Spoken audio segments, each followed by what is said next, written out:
동력, 글밭, 8월 6일 월요일 유신의 망령 김기춘의 출소는 오늘 한밤중인 새벽 0시 30분 김기춘은 출소되었습니다. 지난해 1월 21일 박영수 특검에 의하여 문학의 블랙리스트를 작성한 혐의로 구속된 지 562일 만의 일입니다. 김기춘은 교정당국 직원 2명과 함께 구치소 문 밖으로 나왔습니다.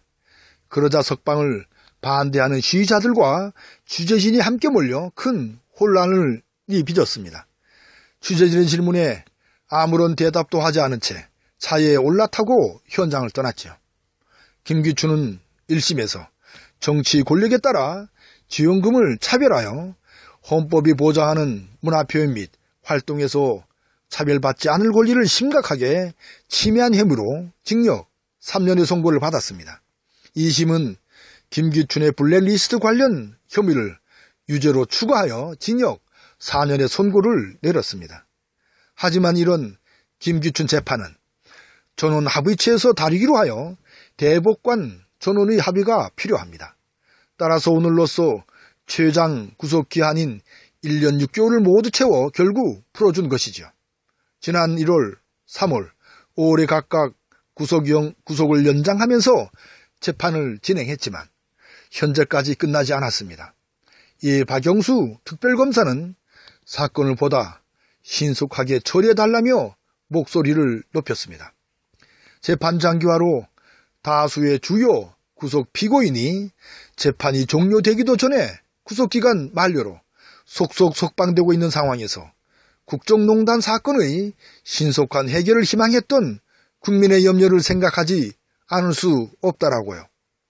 박영수 특검의 주장대로 공범으로 기소된 김상률 전 청와대 교육문화수석과 김종덕 전 문화체육관광부 장관도 마찬가지 이유로 구속 취소 결정을 받고 지난달 28일, 29일에 석방되었습니다.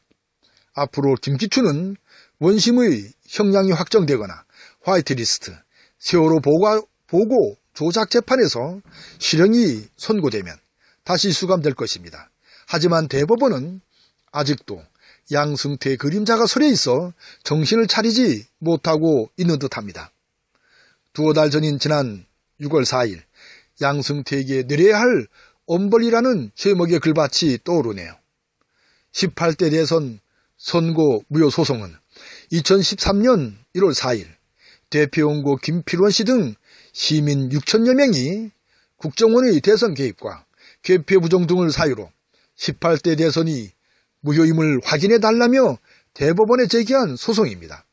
따라서 대법원은 6개월인 180일 이내에 처리해야 됩니다. 하지만 양승태의 대법원은 4년이 지나도록 심리조차 열지 않았습니다. 박근혜가 탄핵된 뒤 2017년 4월 27일에서야 겨우 대통령이 탄핵돼 법률상 구할 실익이 없다는 이유를 들어 각각 판결을 한 바 있습니다. 이처럼 대법원의 몰상식한 짓은 이것만이 아닙니다. 온갖 회개한 판결을 내려 양승태의 사법농단 참사를 불러왔습니다. 법률과 양심에 따라 사법권을 지켜내야 할 대법원이 스스로 엄청난 범죄를 저지른 셈이지요.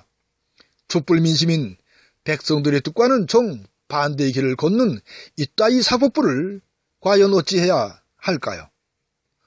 옥수같이 내리는 새벽 빗물에 이런 사법부가 떠내려갔으면 싶은 마음이 간절할 뿐입니다. 오늘도 고맙습니다.